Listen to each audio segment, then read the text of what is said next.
تو اس میں بھی اللہ نے چھوٹ دی ہے. ہم سب حدیث سنتے ہیں, جانتے ہیں کہ طاقتور کو, حاکم کو, گھر کے بڑے کو ہاتھ سے روکنا ہے.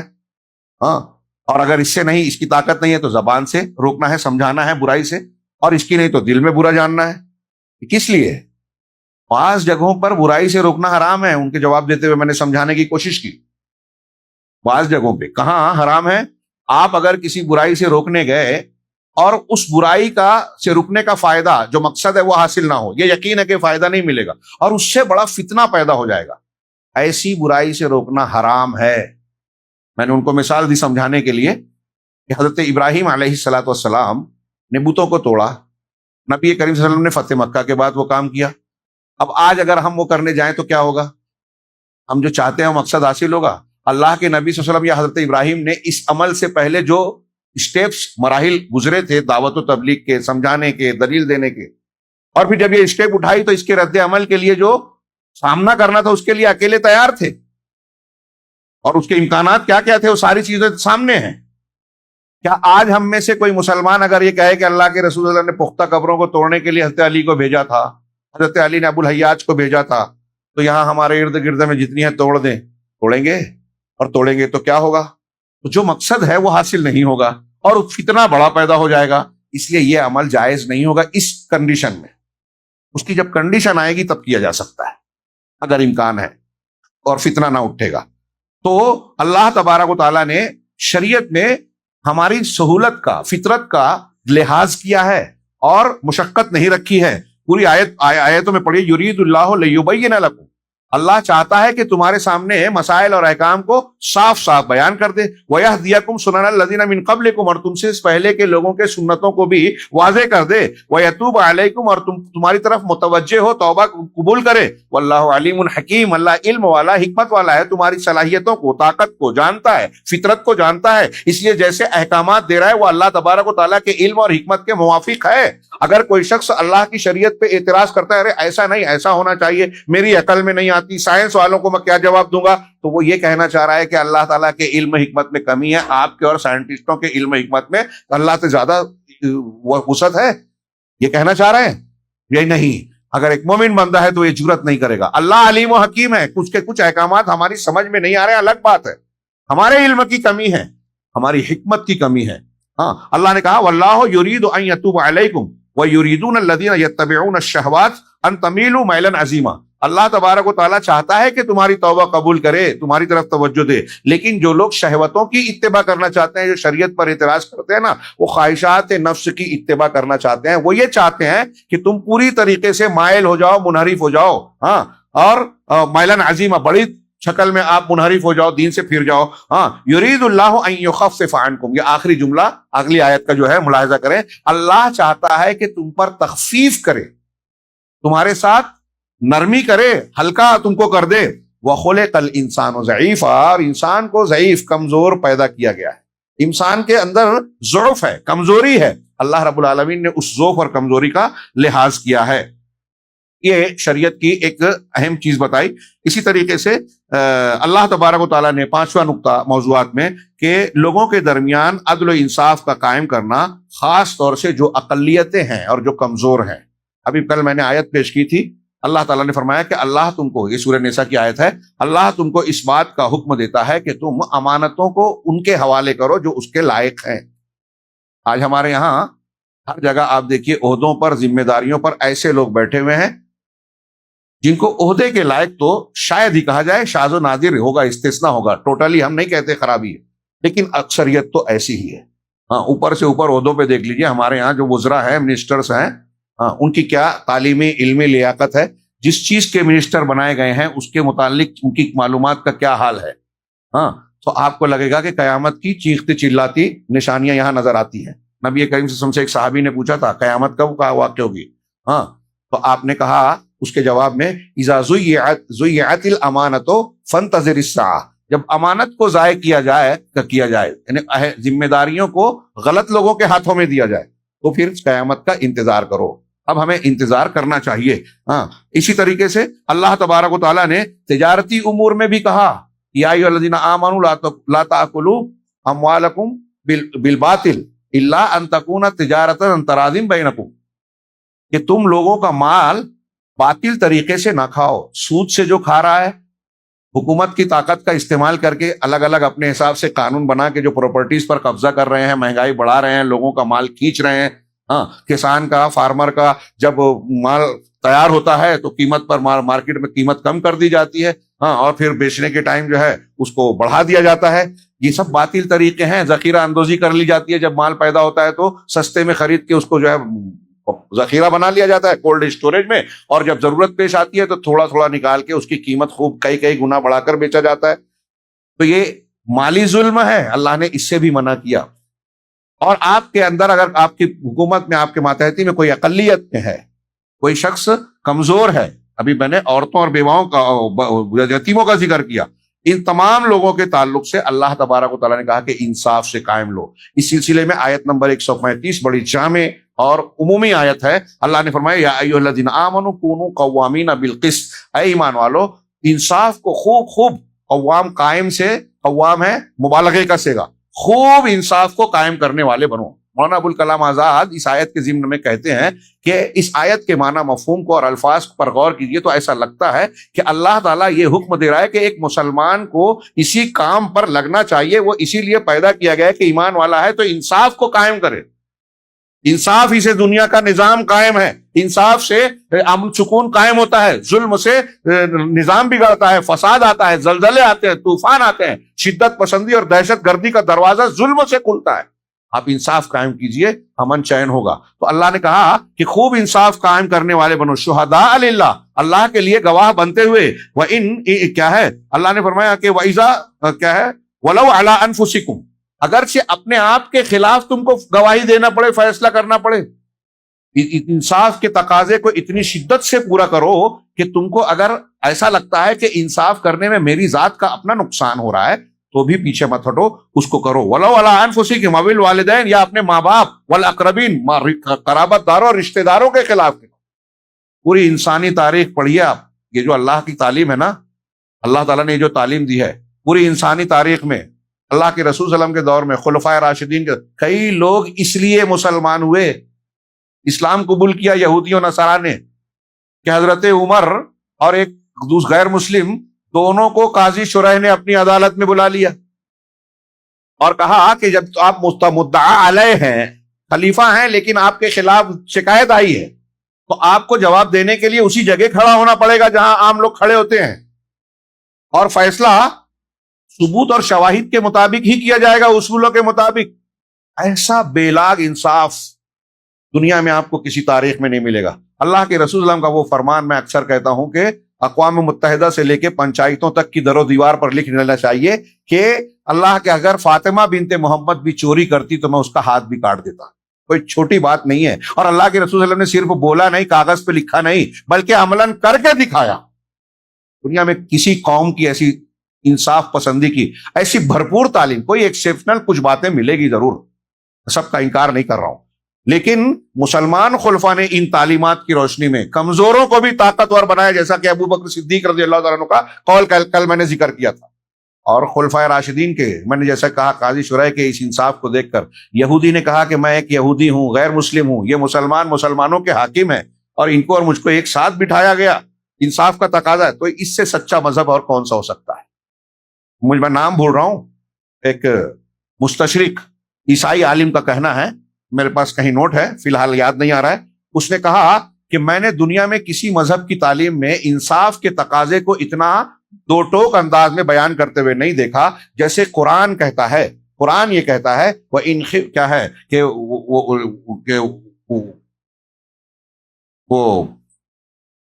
وَلَا يَجْرِمَنَّكُمْ شَنَآنُ قَوْمٍ عَلَىٰ أَلَّا تَعْدِلُوا، کسی قوم کی دشمنی تم کو اس بات پر نہ ابھارے کہ تم انصاف نہ کرو. اگر کسی سے آپ سے مجھے دشمنی ہے تو اس دشمنی کی وجہ سے میں آپ پر ظلم کروں. اللہ کہہ رہا ہے کہ نہیں، دشمنی کی وجہ سے انصاف کا دامن ہاتھ سے نہ چھوٹے. اعدلوا، ہاں انصاف کرو، انصاف تقوی کے زیادہ قریب ہے. تو اس غیر مسلم نے کہا کہ ایسی بے لاگ انصاف کی تعلیم کہ اپنے دشمن کے خلاف بھی ظلم کی کاروائی نہ کرو، کسی اور مذہب میں نہیں ملتی جیسے قرآن نے دی ہے. اور قرآن کی اس تعلیم اور اس پر عمل کرنے کی وجہ سے غیر مسلم دنیا کے بہت بڑے لوگ متاثر ہو کے اسلام میں داخل ہوئے۔ یہ الگ بات ہے کہ پروپیگنڈا کیا جاتا ہے کہ زور زبردستی سے ایک مسلمان کسی کو کلمہ پڑھواتا بھی نہیں، چاہے ہجومی تشدد میں۔ ہمارے ہاں غیر مسلم لوگ کچھ مسلمانوں کو پکڑ کے کہتے ہیں جے رام جی کی بولو، یہ بولو، وہ بولو۔ مجھے بہت حیرت ہوتی ہے، اگر زبردستی آپ نے بلوا بھی لیا تو کون سا تیر مار لیا؟ ہم تو یہی کہتے ہیں کہ ایک مسلمان اگر کسی مسلمان کو زبردستی تلوار کے زور پہ بول بھی دے کہ لا الہ الا اللہ کا کلمہ پڑھ لے اور اس نے پڑھ بھی لیا تو کوئی فائدہ نہیں ہے، کوئی نیکی نہیں ہے اور کوئی فائدہ بھی نہیں ہے، کوئی تیر بھی نہیں مارا آپ۔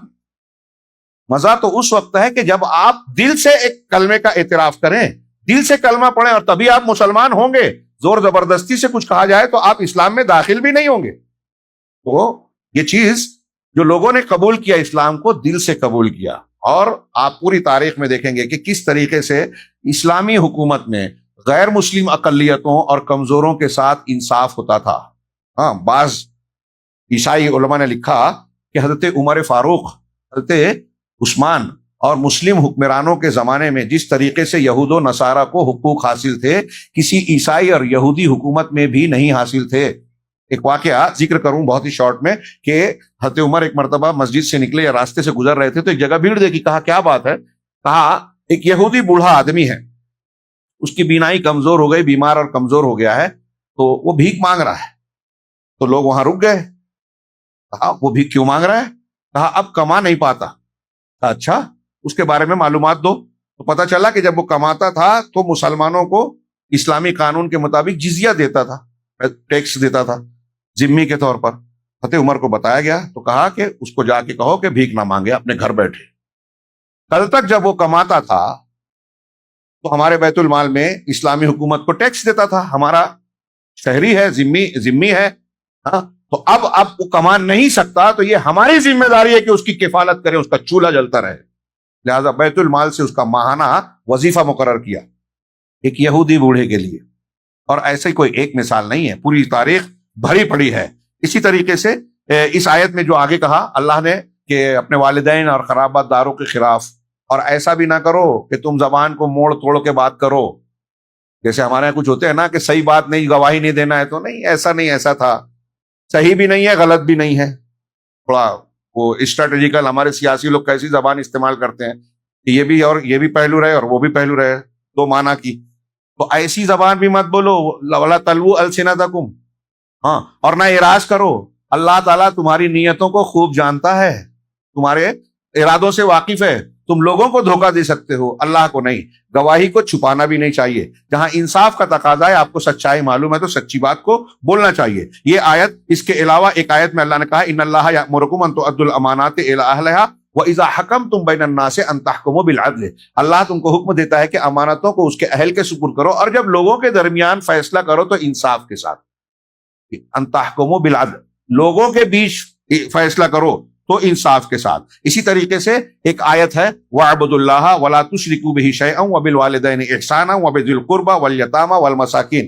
یہ سورہ نساء کی یہ آیت جو ہے، میں نے پچھلی آیت کو اشارہ کر کے چھوڑ دیا، یہ اس آیت کو آیت الحقوق العشرہ کہا جاتا ہے، 10 حقوق والی آیت۔ سب سے پہلا حق اللہ کا ہے کہ اللہ کے ساتھ شرک نہ کرو، اس کی عبادت کرو، کچھ بھی شرک نہ کرو۔ دوسرا حق والدین کا بتایا کہ والدین کے ساتھ حسن سلوک کرو۔ اس کے بعد قرابت دار جو آپ کے رشتہ دار ہیں ان کا حق ہے، پھر اس کے بعد یتیم ہے، یتامہ، پھر مساکین ہے، پھر وہ پڑوسی والجار ذی القربہ، وہ پڑوسی جو پڑوسی ہونے کے ساتھ ساتھ آپ کا رشتہ دار بھی ہے۔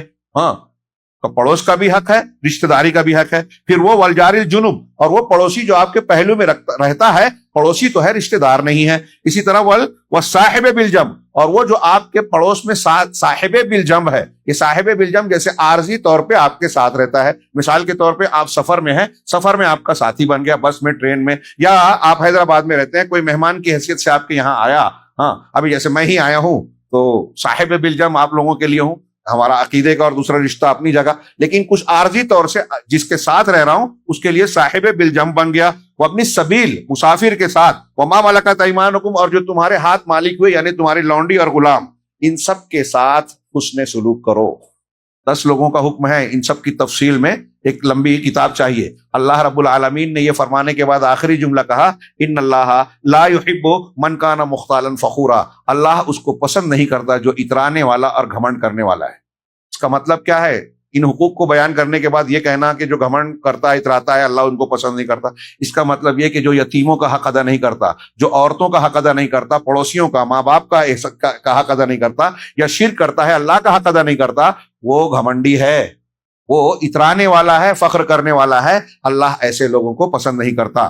اسی طریقے سے یہ چند آیتوں کو سے آگے بڑھ کے نمبر 6 پہ اس سورہ مبارکہ میں منافقین کی صفات بیان کی گئی ہے، جو مسلمانوں کے اجتماعی ڈھانچے کو توڑ دینے، کمزور کرنے، چرمرانے کے لیے کوئی موقع چھوڑتے نہیں ہیں، کوشش میں لگے رہتے ہیں، اور اس کے ارکان کو، اسلامی اجتماع، سماج، حکومت کے ارکان کو توڑ دینے، کمزور کرنے میں لگے رہتے ہیں۔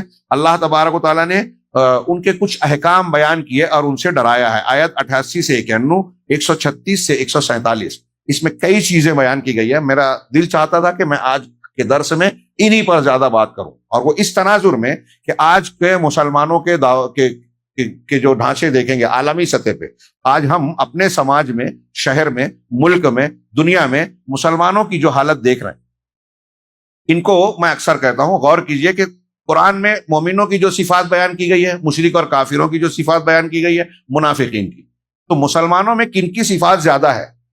میں شارٹ اختصار کے لیے صرف یہ کہوں کہ منافقین کی صفات آپ کو زیادہ ملے گی۔ ہاں، میں 1-2 آیتیں پڑھ رہا ہوں، غور کیجئے، اور یہ کوئی معمولی بات یا سرسری طور سے سن کر گزر جانے والی بات نہیں ہے، اس پر اپنا جائزہ لینا چاہیے، ارد گرد کا، اپنے گھر کا جائزہ لینا چاہیے، اپنی اصلاح کرنی چاہیے۔ اور میں حقیقت مانوں کہ بہت بڑے طبقے کو، مسلمانوں کو، اس سلسلے میں جو اللہ کے یہ فرامین بیان کیے گئے ہیں کہ منافق کیسے ہوتے ہیں، اس کو سامنے رکھ کے اپنی اصلاح کرنے کی ضرورت ہے۔ قرآن رمضان میں صرف اس طرح نہ پڑھے کہ سن لیں، پڑھ لیں، گزر گئے، بلکہ اس پر تدبر کریں، اس پر عمل کرنے کی کوشش کریں۔ چنانچہ اللہ تبارک و تعالیٰ نے اس میں منافقین کے تعلق سے بیان کیا کہ منافقین کی فکر کیا ہے۔ یہ ان سے جب کہا جاتا ہے، الم تر الی الذین یزعمون انہم آمنوا بما انزل الیک وما انزل من قبلک یریدون ان یتحاکموا الی الطاغوت، کیا آپ نے ان لوگوں کی طرف نہیں دیکھا جو یہ دعویٰ کرتے ہیں، گمان کرتے ہیں، دعویٰ کرتے ہیں، یزعمون، کہ وہ ایمان لائے اس چیز پر جو آپ پر نازل کی گئی اور اس چیز پر جو آپ سے پہلے پر۔ ایمان تو، دعویٰ تو ایمان کا کرتے ہیں، لیکن یریدون ان یتحاکموا الی الطاغوت، وہ چاہتے ہیں کہ طاغوت کے پاس اپنا فیصلہ لے جائیں، اللہ کے فیصلے کو چھوڑ کر کسی سردار کے پاس جانا چاہتے ہیں، دنیا کی عدالت۔ آج کل بھی ایسا ہوتا ہے، کچھ مسلمان سوچتے ہیں کہ اگر میں حصے بکرے کے معاملے اور کو نپٹانے کے لیے علماء کے فتوے پوچھوں گا، قرآن حدیث کی دلیل سے کروں گا، تو میرا حصہ ذرا کم اور بھائی کا مل جائے گا، ایسا تو میں گورنمنٹ کے پاس جاؤں، عدالت میں جاؤں۔ میں کرایہ دار ہوں، مالک فلاں ہے، اب میں اس کی گھر کو، اس کی دکان کو ہتھیانا چاہتا ہوں، چھوڑنا نہیں چاہتا، مالک چاہ رہا ہے کہ مجھے واپس دے دے، لیکن وہ جاتا ہے عدالت میں کہ ابھی 10 سال تو کیس چلے گا اور ہو سکتا ہے میرے حق میں فیصلہ بھی ہو جائے، اور پہلے زیادہ تر یہی ہوتا تھا، ابھی کچھ چینجنگ ہوئی ہے۔ تو جو اصل مالک ہے وہ محروم، اور جو کرایہ دار ہے وہ قبضہ کر رہا ہے۔ طاغوت کے فیصلے کی وجہ سے اللہ کا فیصلہ قبول نہیں ہے۔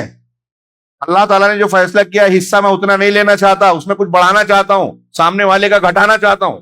پوری دنیا میں یہ، یہاں بھی دیکھ لیجئے، دینی معاملات میں بھی دیکھ لیجئے کہ آپ کا ہمارا اختلاف ہوا، آپ کہہ رہے ہیں کہ اللہ کے رسول صلی اللہ علیہ وسلم ہمیشہ 8 رکعت سے زیادہ کبھی نہیں پڑھی، لیکن آپ 20 پڑھنا چاہتے ہیں کیونکہ لوگ کہہ رہے ہیں، مسلک کہہ رہا ہے۔ اللہ تبارک و اللہ کے رسول صلی اللہ علیہ وسلم نے کہا کہ ایک مجلس میں آپ کتنی مرتبہ بھی طلاق دیں، ایک ہی پڑے گی۔ مسلک نے کہا نہیں، 3 گولی چلاؤ گے 3 لگ چلتی ہے، اس لیے عقل یہ کہتی ہے، لاجک یہ کہتی ہے، جبکہ 10 والے میں 3 ہی کہتے ہیں، وہاں لاجک نہیں چلتی، تو 3 دے دی۔ اب ایک غلط چیز کو مان لیا، جو شریعت نے 3 موقع دیا تھا، وہ موقع آپ نے ختم کیا، اب حلالہ جو حرام تھا، لعنتی کام تھا، اس کو مشروع کر دیا۔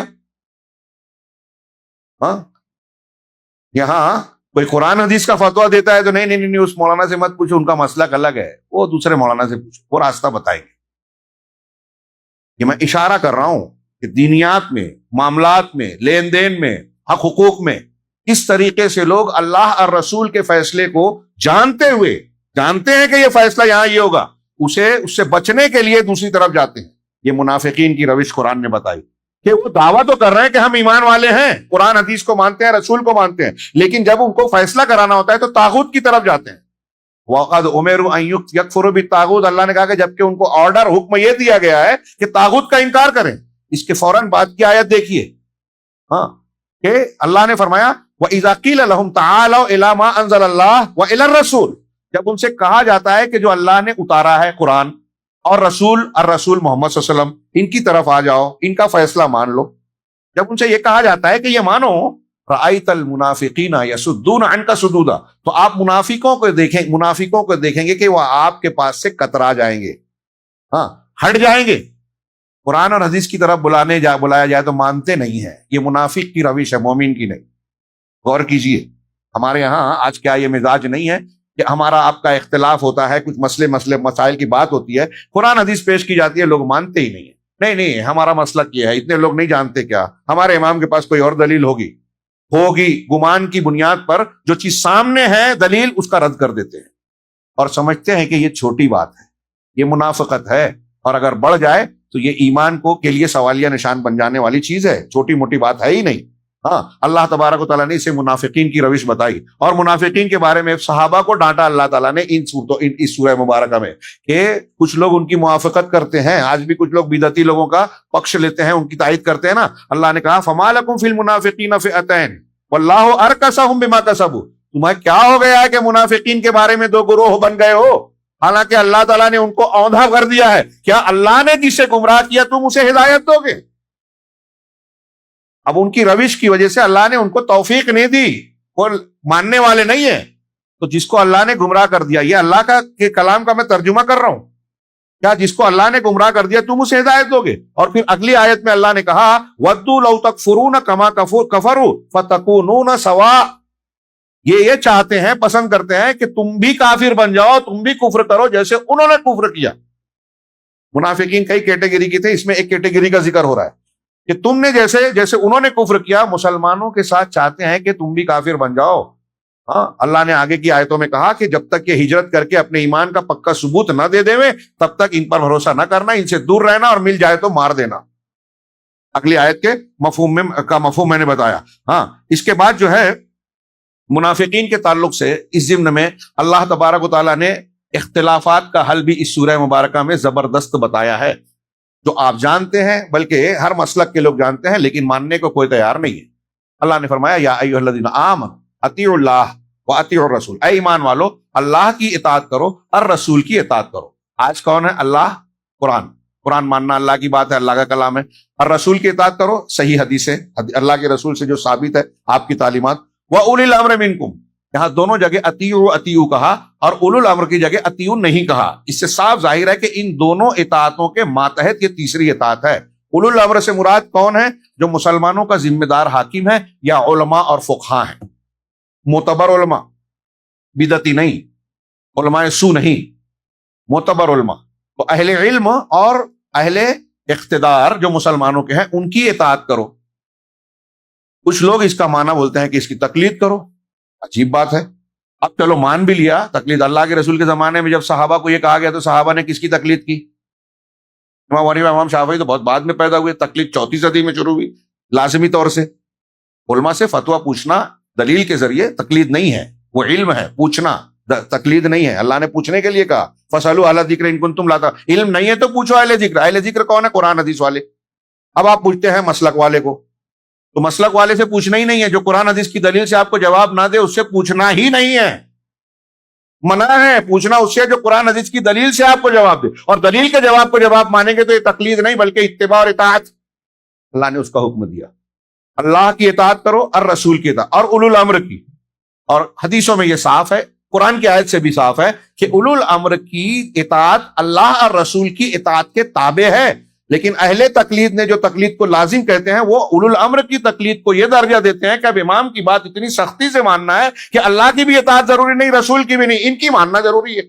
اجماع ہو گیا، قرآن کے خلاف اجماع ہو ہی نہیں سکتا.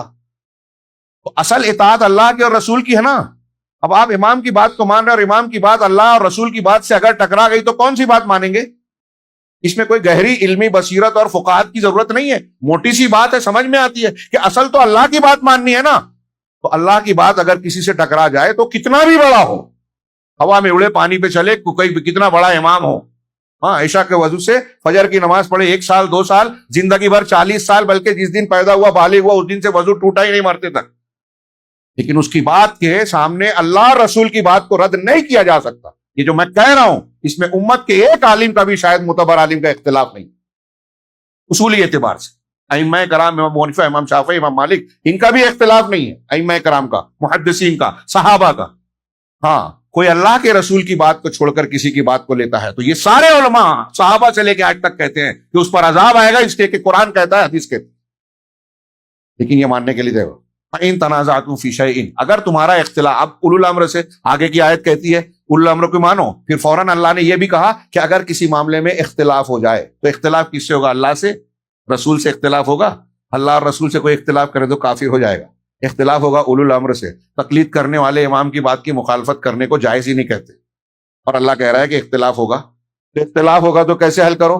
فردوہ الی اللہ والرسول، اللہ اور رسول کی طرف لوٹاؤ۔ اس کا مطلب قرآن کا یہ کلمہ کہہ رہا ہے کہ ہمارے جھگڑوں کا حل قرآن حدیث میں ہے، اگر اس میں حل نہیں ہوتا تو اللہ لوٹانے کے لیے نہیں کہتا، لوٹاؤ، اس کے یعنی قرآن حدیث کی روشنی میں فیصلہ حاصل کرو۔ اور یہاں فقاہت و اجتہاد کی ضرورت پڑتی ہے کہ جو واضح مسائل نہیں ہیں اسی میں تو اختلاف ہوتا ہے، اور جب اختلاف ہو تو قرآن و حدیث میں جو واضح نہیں ہے قرآن و حدیث کی دلیلوں کی روشنی میں اس کا استنباط کیا جائے، جو اہل علم فقہا مجتہدین کریں گے، اور ان سے سمجھا جائے گا دلیلوں کی بنیاد پر، اس کو ماننا تقلید نہیں ہے، اتباع ہوگی، تحقیق کر کے معلوم کرنا ہے۔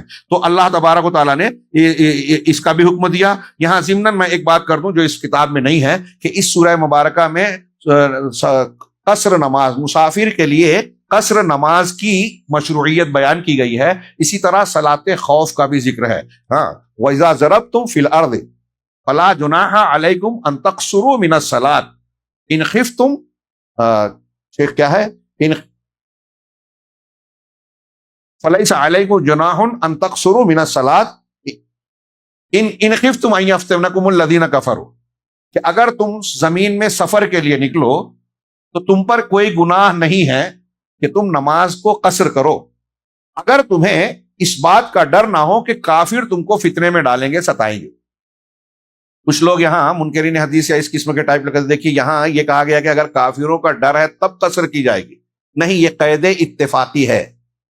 ہاں حافظ صلاح الدین نے لکھا کہ جو واقعات کی شکل میں زیادہ تر ہوتا ہے اس کو بطور قید کے ذکر کر دینے کا یہ مطلب نہیں ہے کہ وہ کنڈیشن نہیں ہو تو اب یہ اجازت نہیں ہے۔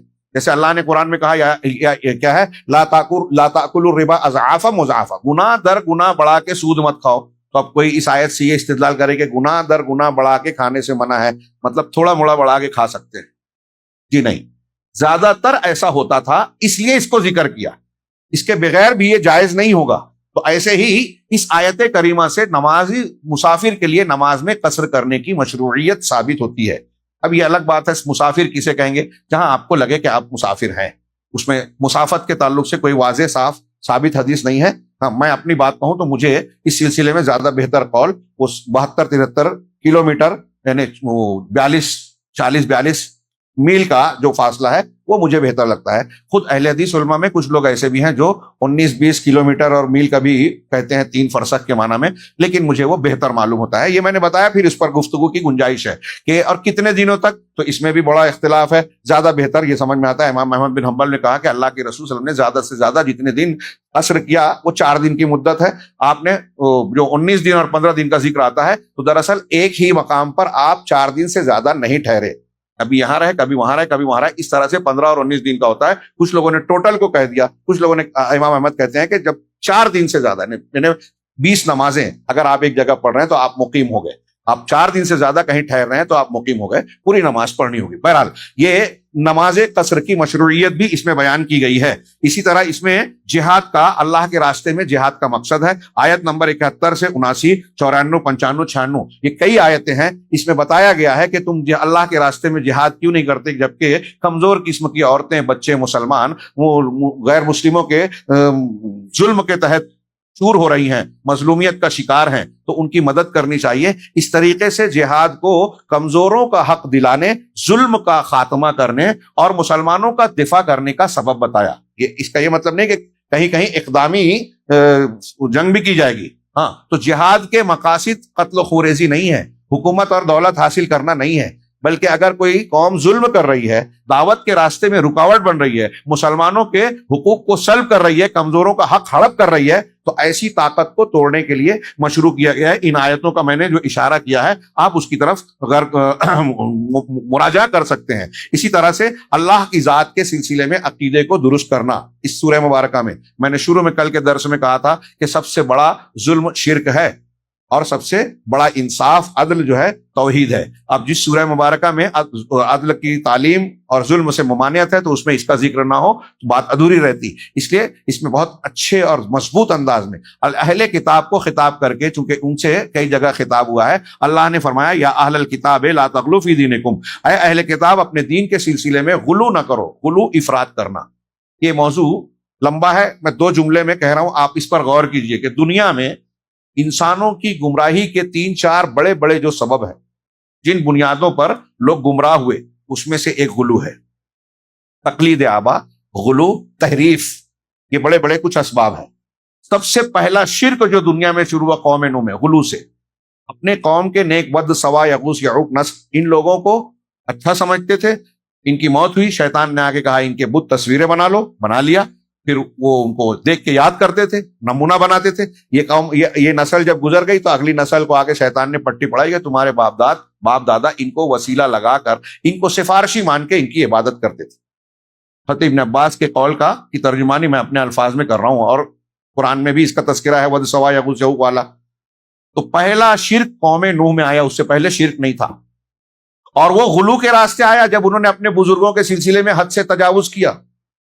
غلو سے کتنی گمراہیاں آتی ہیں، عقیدے میں، شخصیات میں، عمل میں، جہاں بھی غلو کریں گے آپ گمراہ ہو جائیں گے۔ حضرت عیسیٰ علیہ السلام کے سلسلے میں غلو کیا، اللہ کا بیٹا بنا دیا۔ اور میں بتا رہا ہوں، دیکھیے کسی نے، مولانا آزاد کا ایک جملہ شاید پہلے بھی نقل کر چکا، وہ کہتے ہیں کہ انسانوں کی عالمگیر گمراہی یہ رہی ہے کہ کسی شخصیت کو یا تو مانتے نہیں، ہاں، اور مانتے ہیں تو اس کو حد سے بڑھا دیتے ہیں، یا تو جو ہے وہ بھی نہیں مانتے، نبی ہے تو نبی بھی نہیں مانا۔ یہودیوں نے حضرت عیسیٰ علیہ السلام کو نبی بھی نہیں مانا جو وہ تھے، اور عیسائیوں نے جب مان لیا تو نبی ہی نہیں مانا، اللہ کا بیٹا بنا دیا جو وہ نہیں تھے، یعنی حد سے بڑھا دینا۔ علماء کو، احبار کو علماء کا مقام دینا چاہیے۔ اگر ان کو آپ یہ مان لو کہ یہ امام ہے، یہ پیر صاحب ہے، اب جو بولے حلال ہے، جو بولے حرام ہے، تو آپ نے ان کو رب بنا لیا، علماء کو ان کے مقام سے بڑھا دیا۔ قرآن نے بتایا اتخذوا احبارهم ورهبانهم اربابا من دون اللہ۔ فرقے ایسے ہی بنتے ہیں کہ آپ شخصیت کو پکڑ لیا، اب یہ جو بولے وہ دین، اللہ رسول کی بات کے مقابلے میں کسی شخصیت کو کھڑا کر دیا، پیر صاحب کو، امام صاحب کو اور فلاں کو۔ یہاں شخصیت میں غلو کیا، نماز میں غلو کیا آپ نے، وہ بڑھ گئے آگے۔ کسی حلال چیز کو آپ نے حرام کر دیا کہ نہیں، میری احتیاط یہ ہے کہ میں یہ نہیں کھاؤں گا، وہ نہیں کھاؤں گا، جس کو اللہ نے حرام کیا ہے، حلال کیا ہے، آپ اس کو حرام کر رہے ہیں۔ صوفیہ کو، سنیاسیوں کے اور جوگیوں کے دین کی بنیاد پر بہت سارے اہل تصوف نے یہ کیا کہ حلال کو حرام بنا لیا، جو جائز تھا اس کو ناجائز کر لیا، جو مکروہ ہے اس کو ایک دم سے حرام بنا دیا۔ تو شدت پسندی، آج کل جو لوگ تھوڑے سے گناہ کرتا ہے کوئی مسلمان، اس کو کافر کہتے ہیں، جو خارجی ہیں۔ جمعہ کے دن ایک صاحب مجھ سے سوال کر رہے تھے، اس سلسلے میں چاہ رہا ہوں کہ وہ آئیں، تھوڑی وضاحت کروں۔ بہت بڑی گمراہی ہے کہ گناہ کرنے پر کسی مسلمان کو کافر کہہ دینا، اس کا ذبیحہ نہیں کھانا، فتویٰ دینا کہ یہ کافر ہے، یہ مسلمان نہیں ہے۔ چھوٹی موٹی گمراہی نہیں، یہ خارجیوں کی یہ تھی، ہمارے یہاں تحریکی یہی کر رہے ہیں، اور آج عالم اسلام میں بہت سارے مسلمانوں کو اسی بنیاد پر قتل کر رہے ہیں، مار رہے ہیں کہ وہ مسلمان ہے ہی نہیں، مار دو۔ پہلے تو آپ فیصلہ نہیں کر سکتے، دوسرا یہ کہ اگر ہو بھی تو آپ یہ کام نہیں کر سکتے، آپ کا اختیار نہیں ہے، قاضی کا ہے جس کی عدالت میں وہ ثابت ہو۔ خیر، تو بات لمبی ہو رہی ہے، لیکن شارٹ میں کہ غلو گمراہی کی بہت بڑی بنیاد ہے۔ آپ عمل میں غلو کریں، عقیدے میں غلو کریں، گمراہی کا شکار ہو جائیں گے۔ اور جتنے لوگوں نے شرک کیا انہوں نے غلو ضرور کیا ہے۔ کیوں؟ مخلوق میں سے جس کو بھی اللہ کا درجہ دیا ان کو ان کے مقام سے بڑا بنا دیا نا، یہ غلو ہے۔ نبی صلی اللہ علیہ وسلم کو اللہ کے پیغمبر ہے، سید المرسلین ہے، خاتم النبیین ہے، اب لیکن ہماری قوم کے بہت سارے لوگ کہہ رہے ہیں کہ آپ مختار کل ہیں، نعوذ باللہ، وہ اللہ ہے، آپ سب کی سنتے ہیں، آپ جو ہیں عالم الغیب والشہادہ ہیں، نعوذ باللہ، بشر نہیں ہے، نور مجسم ہے۔ جو اللہ کی صفات ہے، اللہ نے اللہ کے رسول کو اللہ اپنے ان کو درجے سے بڑھا دیا، جبکہ آپ نے کھلا کھلا منع کیا کہ مجھے اس طرح حد سے نہ بڑھانا جس طرح نصارہ نے عیسیٰ ابن مریم کو بڑھایا تھا۔ اللہ نے کہا ہے اللہ کے حد کا خیال رکھیں، اللہ تبارک و تعالیٰ کی عظمت و کبریائی کو سمجھیں اور اپنے عقیدے کی حفاظت کریں، اس میں غلو نہ آئے، تفریط نہ آئے، خلل نہ آئے، اللہ کی وحدانیت کو ثابت کریں، مضبوط بنائیں اور اپنے اس کو عقائد باطلہ سے صاف ستھرا رکھیں۔ آیت نمبر 150 سے 159 تک اور 171 اور 72 تک، ہاں اس میں یہ مضمون آپ کو بہت واضح انداز میں ملے گا۔ اللہ تعالیٰ نے اہل کتاب کو غلو سے منع کرتے ہوئے کہا انما المسیح عیسی ابن مریم، مسیح تو عیسیٰ ابن مریم ہے، مریم کے بیٹے ہیں، اللہ کے نہیں، ہاں، وہ رسول اللہ کے رسول ہیں، وہ کلمتہ، اور اس اللہ کا کلمہ ہے، کن سے، اللہ کے کلمہ کن سے پیدا ہوئے، القاہا الی مریم، جسے اللہ کے نے مریم کی طرف ڈالا جبریل کے ذریعے سے، وروح منہ، اور اللہ کی روح، اللہ نے جو روح پیدا کی اسی میں سے جیسے ہم اللہ کی روح سے پیدا ہوئے ہیں۔ فآمنوا، حضرت عیسیٰ کی یہ شخصیت کا جو تعارف کیا اللہ نے، بالکل ٹھیک کہ وہ بغیر باپ کے ضرور پیدا ہوئے، کلمۃ اللہ، روح اللہ ضرور ہیں، لیکن اللہ کے رسول ہی ہیں، بندے ہی ہیں، اللہ نہیں ہے، مریم کے بیٹے ہیں۔ دوسری کہ کہا کہ اگر اللہ چاہے تو حضرت عیسیٰ اور حضرت مریم اور پوری کائنات کو تباہ کر دے، اللہ کا کچھ نہیں بگڑنے والا۔ یہاں کہا کہ فآمنوا باللہ ورسولہ ولا تقولوا ثلاثہ، اللہ پر اور اس کے رسول پر ایمان لاؤ اور یہ مت کہو کہ تین ہیں، ہاں، سبحانہ ان یکون لہ ولد، اللہ پاک ہے کہ اس کا کوئی بیٹا ہو۔ اللہ کے لیے بیٹا ہونا اللہ کے لیے عیب کی بات ہے، انسانوں کے لیے بیٹا نہ ہونا عیب ہے، اللہ کے لیے بیٹا ہونا عیب ہے۔ ہاں، اللہ کو کسی کے سہارے کی ضرورت نہیں ہے، اللہ کو بڑھاپا کمزوری یا وارث کی ضرورت نہیں ہے، بڑھاپا کمزوری آنے والا نہیں ہے، اللہ ہمیشہ سے ہے، ہمیشہ رہے گا، وہ تبارک ہے، اس کی ذات تبارک الذی، تبارک کا کیا مطلب؟ اس کی ساری خوبیاں، سارے کمالات ہمیشہ یکساں رہنے والے، اس میں کوئی کمی نہیں۔ ہمارے اندر ایک طاقت آئی، بڑھاپا آ گیا، کمزوری آ گئی، نبی کریم صلی اللہ علیہ وسلم بھی بڑھاپے میں چلے گئے، ایک اچھائی آئی، ایک قوت آئی، پھر کم ہو گئی۔ اللہ رب العالمین کی کوئی خوبی میں کبھی کوئی کمی نہیں ہونے والی، تو اس کو وارث کی ضرورت بھی نہیں ہے کسی اعتبار سے، نہ اس کی بیوی ہے، ہمسر ہے۔ اگر بیٹا ہو جائے، بیوی ہو جائے تو اللہ کے مقابل اور اللہ کے جیسے ہو جائیں گے، وَلَمْ يَكُنْ لَهُ كُفُوًا أَحَدٌ، جبکہ اللہ کے جیسا اس کا ہمسر کوئی ہے ہی نہیں۔ چنانچہ اللہ نے آگے فرمایا اللہ کی شان تو یہ ہے، اس کے لیے وہ پاک ہے اس بات سے کہ اس کا کوئی بیٹا ہو، لہو ما فی السماوات و ما فی الارض، اللہ کی شان تو یہ کہ آسمانوں اور زمینوں میں جو کچھ ہے اللہ کا ہی ہے، بیٹے کی کیا ضرورت؟ وَكَفَى بِاللَّهِ وَكِيلًا۔ اس کے علاوہ اگلی آیت میں اللہ نے کہا لَن يَسْتَنكِفَ الْمَسِيحُ أَن يَكُونَ عَبْدًا لِلَّهِ وَلَا الْمَلَائِكَةُ الْمُقَرَّبُونَ، کہ حضرت عیسیٰ علیہ السلام کو اس بات میں کوئی شرم اور عار نہیں ہے کہ اللہ کے بندے بنے، اور نہ ہی مقرب فرشتوں کو اس میں کوئی عار ہے۔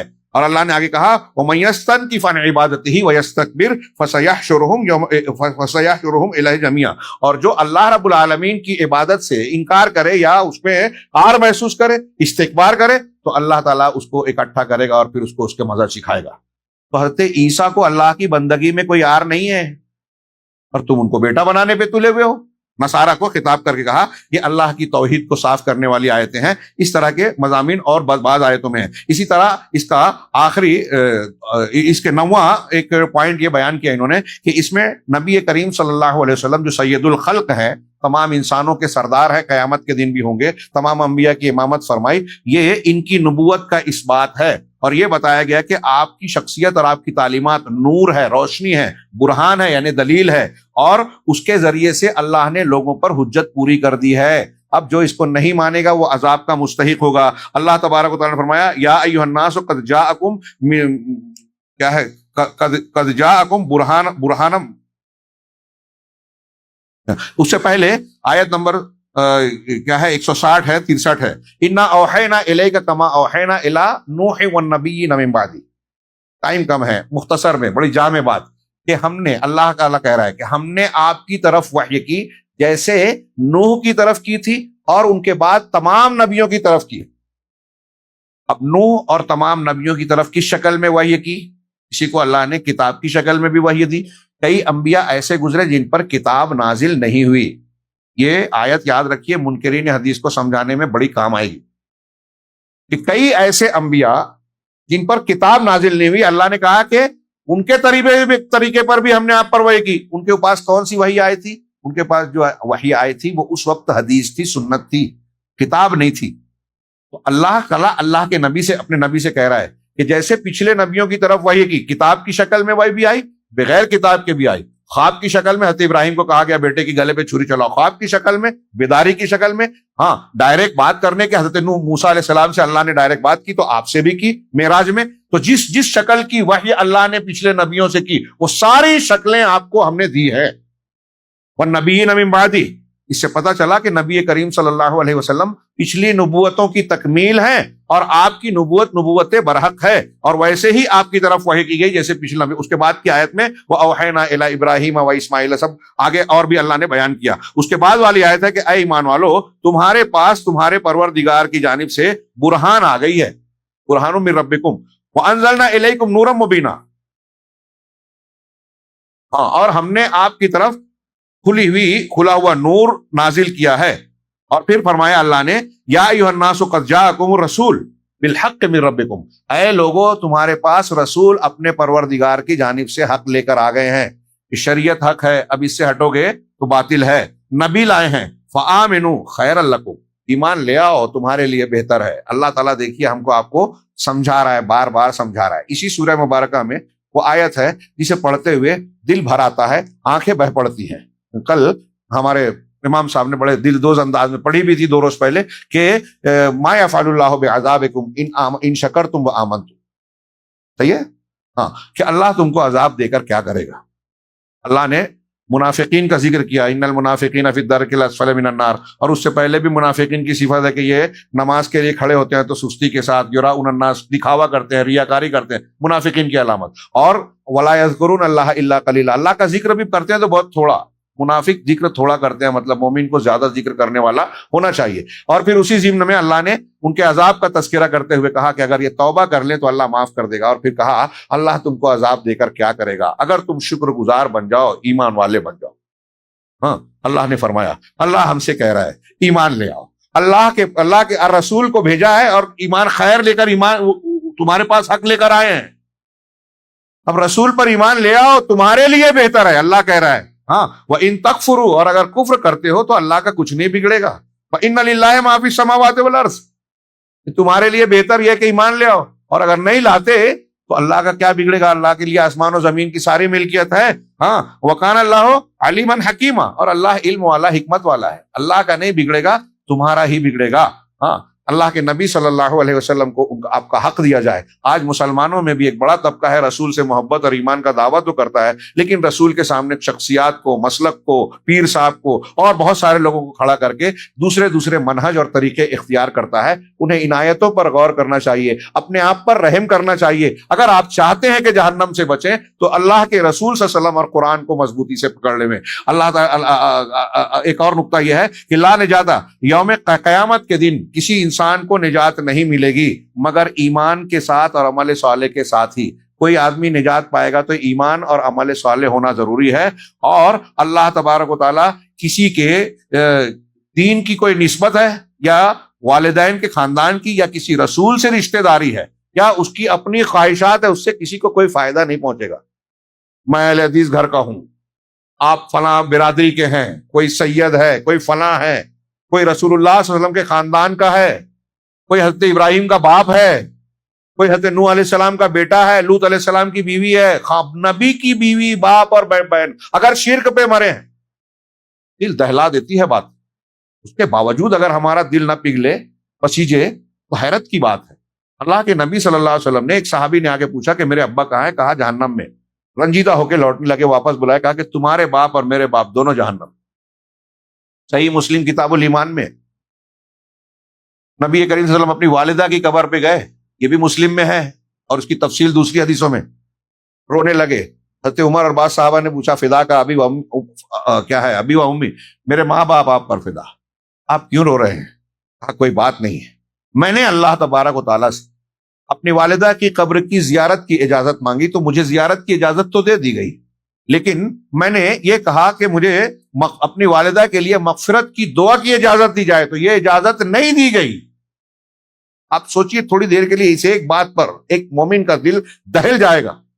اور وہ لوگ جو باباؤں کے چکر میں ہیں کہ فلاں وسیلہ کر لیں گے، ان کا دامن پکڑ لیں گے، وہ بچا لیں گے، غور کریں کہ اللہ کے نبی صلی اللہ علیہ وسلم اپنی والدہ کے لیے دنیا میں مغفرت کی اجازت نہیں پا رہے ہیں دعا کی، تو آخرت میں مشرک کے لیے، شرک پر مرنے والے کے لیے آخرت میں سفارش کرنے کی اجازت ملے گی کسی کو؟ حضرت ابراہیم اپنے ابا کو نہیں بچا پائیں گے. حدیث ہے صاف صاف، بخاری میں، قرآن کی آیت میں بھی اشارہ ہے. استغفار سے حضرت ابراہیم کو بھی بعد میں منع کر دیا، اپنے باپ کے لیے دعا نہیں کرنا، جہنمی ہیں. فلما تبین لہ عدو للہ، جب یہ واضح ہو گیا کہ وہ دشمن ہے اللہ کے، تو حضرت ابراہیم نے دعا کرنا بند کر دی، منع کر دیا. اتنی بڑی اور کتنی ہلا دینے والی بات ہے. اب یہاں بھی اس آیت کا، اس سورہ مبارکہ میں بھی ایک آیت کا حوالہ دیتے ہوئے ہمارے صاحب کتاب نے کہا کہ آپ کو، ہم کو، کسی کو بھی دنیا میں اللہ کے یہاں قیامت کے دن نجات ملے گی تو ایمان اور عمل صالح، صحیح عقیدہ، صحیح عقیدہ، عمل صالح، بدعت والا عمل نہیں. عمل صالح کس کو کہیں گے؟ جو سنت کے مطابق ہو اور جس میں اخلاص ہو. بدعتی والا عمل کتنا بھی بھر جائے کوئی وزن نہیں ہے، بلکہ اللہ اس سے ناراض ہوگا، گناہ دے گا. اسی طریقے سے صحیح عقیدہ ہونا ضروری ہے. ایمان اس کو بولیں گے، آپ اللہ کو مان رہے ہیں، کیسے بھی مان رہے ہیں، نہیں چلے گا. تو ایمان اور عمل صالح کے بغیر نجات نہیں ہے. آپ خاندان، آپ کی اپنی خواہشات اگر اللہ معاف کر دے گا. قرآن کی آیت نمبر 123 کی روشنی میں انہوں نے کہا، آیت کیا ہے؟ لیس بامانیکم ولا امانی اہل الکتاب، تمہاری آرزوؤں اور خواہشات کی بنیاد پر نہیں، تمنائے خام، میں ایسا کر لوں گا، جو خیالی پلاؤ بناتے ہیں، آرزویں بناتے ہیں، کہ تمہاری اپنی خواہشات اور اہل کتاب کی خواہشات میں. اہل کتاب کہتے تھے نا کہ جنت میں وہ جائے گا جو یہودی ہو، جو نصاری نصرانہ ہو. یا تم یہ کہو کہ میں مسلمان ہوں، میں اہل حدیث ہوں، میں اس مسلک کا ہوں، یا اس کو مانتا ہوں، فلاں پیر کے ہاتھ پہ جو بیعت کر لیا ہے. لوگ بولتے ہیں کہ پیر صاحب کتنا بھی گناہ کر لو، شیخ عبد القادری سلسلے کا جو بھی آدمی ہوگا، شیخ عبد القادر جیلانی گھسیٹ کر جنت میں لے جائیں گے، اللہ سے لڑ لیں گے. نعوذ باللہ، نعوذ باللہ. کتنا بڑا دھوکہ ہے. ایسے لوگ قرآن پڑھنے کو تیار نہیں ہے، سمجھنے کو تیار نہیں ہے، اللہ کی عظمت کو نہیں جانتے اور لوگوں کے مقام کو نہیں جانتے. اللہ کہہ رہا ہے کہ تمہاری خواہشات اور اہل کتاب کی خواہشات پر معاملہ نہیں ہوگا. من یعمل سوءا یجز بہ، جو برائی کرے گا کوئی بھی ہو، اس کا بدلہ اسے ملے گا. نبی صلی اللہ علیہ وسلم کا سگا چچا ابو لہب ہو یا حضرت ابراہیم کا سگا باپ آزر ہو، جو برائی کرے گا اس کو اس کا بدلہ ملے گا. ولا یجد لہ من دون اللہ ولیا ولا نصیرا. جملے پر غور کیجئے، قرآن کا ہے، رب العالمین کا.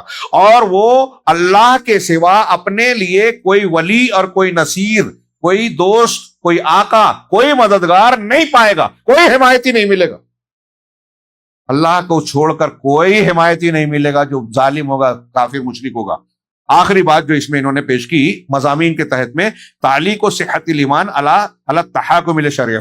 آپ کے ایمان کی سچائی، آپ کا ایمان، میرا ایمان سچ کب ہوگا؟ جب آپ اپنے مقدموں اور جھگڑوں کا فیصلہ شریعت کے مطابق کریں گے، جس کی طرف میں نے اشارہ کیا تھا کہ آج کل بہت سے لوگ دکان مکان پر قبضہ کرنے کے لیے شریعت کی بجائے کورٹ میں چلے جاتے ہیں، اپنے حامی کسی پنچ کو لے آتے ہیں، کہہ رہے چلو ایک قدم آپ پیچھے، ایک قدم آپ پیچھے، سمجھوتا کر لو، مانڈوالی کر لو. یہ فیصلہ اور انصاف نہیں ہے. انصاف کا فیصلہ ہونا چاہیے. میاں بیوی کے معاملے میں ہے تو بیوی کمزور ہے، اس لیے شوہر کی طرف سے آپ بولنے لگے. بھائیوں میں جو دو کا جھگڑا ہوا، جو طاقتور ہے آپ اس کی طرف سے ہو گئے، طرفدار ہو گئے. ہاں، جہاں آپ کو لگ رہا ہے کہ یہاں میں مفتی صاحب کے پاس جاؤں گا تو جو فیصلہ کریں گے وہ میری مرضی کے مطابق نہیں رہے گا، تو ان کے پاس جاؤں جو تحفے تحائف لے کے تھوڑا میرے حساب سے بول دے میں، راستے بتا دے میں، حرام کو حلال اور حلال کو حرام کرنے کا جو فن جانتے ہو، نعوذ باللہ، ہیلے جانتے ہو کہ نہیں زکوٰۃ دینے سے بچنے کا یہ طریقہ ہے، یا بھائی کے حق کو مارنے کا یہ طریقہ ہے. چنانچہ جو شریعت کے مطابق فیصلہ نہیں کرتا، اللہ تعالیٰ نے اس سورہ مبارکہ میں آیت نمبر 64-65 میں جس کی طرف میں نے اشارہ کیا، اور ایک آیت فلا وربک لا یؤمنون حتی یحکموک فیما شجر بینہم، تمہارے رب کی قسم یہ مومن نہیں ہو سکتے جب تک کہ اپنے جھگڑوں کے سلسلے میں آپ کو فیصل نہ بنائیں، ثم لا یجدوا فی انفسہم حرجا مما قضیت، اور پھر آپ کے فیصلے سے اپنے دل میں کوئی حرج محسوس نہ کریں، ویسلموا تسلیما، اور سر تسلیم خم نہ کر دیں. یعنی دو باتیں ہیں کہ رسول کو فیصل بنانے کے بعد دل میں بھی یہ نہیں ہونا چاہیے کہ نہیں سمجھ میں نہیں آتا، دل نہیں مانتا، دل بھی راضی ہو اور ظاہر میں بھی اس پر جھک جائیں. اندر اور باہر دونوں طرف سے اللہ کے رسول کے فیصلے کو ماننا یہ ایمان کا معیار ہے. شریعت کو اگر اس طریقے سے آپ اور ہم نہیں مانتے تو قرآن کی آیت کہتی ہے کہ مومن نہیں ہو. تو جو لوگ اللہ کے فیصلوں کو، رسول کے فیصلوں کو نہیں مانتے، وہ اس قرآن کے فیصلے کو کم سے کم یہ مان لے کہ ہم مومن نہیں ہیں. قرآن کہہ رہا ہے، اور اللہ نے، قرآن نے اپنے رب کی قسم کھا کر کہی، فلا وربک. ہاں، آخری فوائد میں 3 موٹی موٹی باتیں ہیں کہ اللہ تبارک و تعالیٰ نے یہاں ایک نقطہ کہا کہ اس سورہ مبارکہ میں بذات خود میراث کی تقسیم کی ذمہ داری اٹھائی ہے، خود بیان کیا ہے کس کا کیا کیا حق ہے وراثت اور ترکے میں، لہٰذا کسی انسان کے لیے اس سلسلے میں کوئی گنجائش نہیں ہے کہ وہ حکمت، عقل، رحمت وارثین کے بارے میں، جیسے کچھ لوگ بولتے ہیں ارے وہ غریب ہے تو اس کا لحاظ کر کے اس کو زیادہ مل جانا چاہیے، اس کے حق میں کچھ فتویٰ دے دینا چاہیے۔ آپ اللہ تبارک و تعالیٰ سے زیادہ رحم کرنے والے، جاننے والے، حکمت والے نہیں ہیں، لہٰذا اللہ کا جو مقررہ حق ہے آپ کی حکمتیں کنارے رکھیے۔ بولتے ہیں نا، ابھی میں نے ذکر کیا کہ بھائی بھائی کو نہیں دیتا ہے، کہتا ہے ارے وہ ذرا لاپرواہ قسم کا ہے، ابھی اس کو میں حصہ دے دوں گا تو برباد کر دے گا، خرچہ کر دے گا، تو حقدار کو حق نہیں دیتے، اور پھر اس کی موت ہو جاتی ہے تو اس کا بیٹا بولتا ہے کہ نہیں میں تو میرے ابا کا تھا، چچا کا ہے ہی نہیں، سلسلہ چلتے رہتا ہے۔ تو کچھ لوگ یہ بھی کہتے ہیں کہ نہیں نہیں یہ غریب ہے، ٹھیک ہے شریعت میں یہ ہے لیکن اس کا لحاظ کر کے اس کو زیادہ مل جانا چاہیے۔ تو وہی کہہ رہے ہیں کہ اللہ رب العالمین سے زیادہ احکم الحاکمین ارحم الراحمین، اللہ ارحم الراحمین احکم الحاکمین ہے، اس سے بہتر فیصلہ کون کر سکتا ہے؟ لہٰذا کسی کی حکمت، کسی کی عقل اور وارثین میں سے کسی کے ساتھ مہربانی کا دعویٰ یہ بیکار ہے، اس کی وجہ سے حق نہیں بنتا کہ وہ اللہ کے فیصلے میں کوئی تبدیلی کر دے، وراثت کے حقوق میں کمی بیشی کرے۔ نمبر 2، جو شخص اپنے بچوں کے سلسلے میں، اپنی موت کے بعد اپنے بچوں کے سلسلے میں ڈرتا ہے، وہ مالدار ہو یا فقیر ہو، تو اسے اللہ کا تقوی اختیار کرنا چاہیے۔ ہم ٹینشن لیتے ہیں ارے میرے مرنے کے بعد میرے بچے کا کیا ہوگا، بہت اہم بات ہے، وقت کا تقاضا، وقت بہت زیادہ ہو گیا ہے اس لیے بہت اختصار کے ساتھ، آپ چاہتے ہیں کہ آپ کا بچہ آپ کے مرنے کے بعد بھی ٹھیک ٹھاک رہے، اور اس کے لیے آج دنیا کا ایک عام بہت سارے مسلمان بھی کہ پراپرٹی زیادہ سے زیادہ بنا دیں، میں ایسی پراپرٹی چھوڑ کے جاؤں، ویسی چھوڑ کے جاؤں تاکہ بیٹا اچھا رہے۔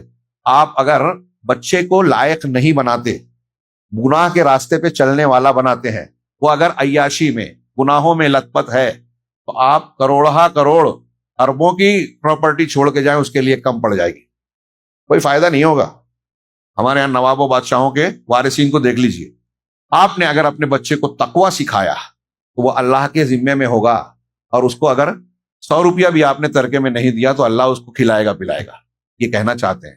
حضرت عمر بن عبدالعزیز کا واقعہ آپ سن چکے ہیں، آخری وقت میں بیٹوں کو بلایا کہ میں دنیا سے جا رہا ہوں اور تمہارے لیے زیادہ دولت نہیں چھوڑ رہا ہوں، لیکن مجھے اس کی فکر نہیں ہے، کیونکہ اگر تم لوگ برے ہو تو میں پسند نہیں کروں گا کہ میرا مال، چھوڑا ہوا مال برائی میں استعمال کرو، اور اگر تم نیک اور صالح ہو تو مجھے فکر نہیں ہے، اس لیے کہ قرآن میں اللہ کا وعدہ ہے، اللہ یتولی الصالحین، صالحین کا ذمہ دار اللہ ہے، ان کی دیکھ بھال وہ کرے گا، تو اگر تم نیک رہو گے تو اللہ تمہارا۔ یہی بات یہاں کہی انہوں نے کہ اگر آپ چاہتے ہیں کہ آپ کا بیٹا آپ کے بعد جو ہے ٹھیک ٹھاک رہے، عزت سے زندگی گزارے، اس کا اندیشہ ہے، تو آپ بیٹے کو تقویٰ سکھاؤ۔ فلیس انفعو، اپنے بیٹے کے لیے تقوی سے زیادہ آپ کے حق میں صلاح کے اور اچھائی کے لیے کوئی اور چیز بہتر نہیں ہے۔ سورہ کہف کا وہ واقعہ میں اشارہ کر دوں، سورہ کہف میں حضرت خضر نے جو دیوار ٹھیک کی تھی، ایک دیوار ٹھیک کی تھی، کیوں ٹھیک کی تھی؟ 2 یتیم بچوں کا تھا، خزانہ اس کے نیچے، اللہ نے حکم دیا تھا، بعد میں بتایا نا حضرت موسیٰ علیہ السلام، تو یتیم بچوں کا تھا، اور وہ اس کے والدین نیک تھے، وکانا ابوہما صالحا، ان بچوں کے جو باپ تھے، والد تھے، نیک تھے، باپ نیک تھے، تو اللہ نے مرنے کے بعد، یتیم ہونے کے بعد ان کے مال کی حفاظت کا حکم دیا خضر سے کہ ان کو محفوظ کر دو۔ اور بیٹا برا تھا تو اس کو دنیا میں کہا کہ اس کو مار دو۔ یعنی نیکی، اگر آپ نیک ہیں، متقی پرہیزگار ہیں، تو آپ کے بیٹے کو بھی اللہ حفاظت دے گا۔ اور آپ سوچتے ہیں، یا آج کل بہت سے لوگ سوچتے ہیں کہ بے ایمانی کریں، سودی لین دین کریں، کچھ پراپرٹی دھوکے سے اس سے بنا لیں، بعد میں توبہ کر لیں گے، ہمارا بچہ ٹھیک ٹھاک رہے گا۔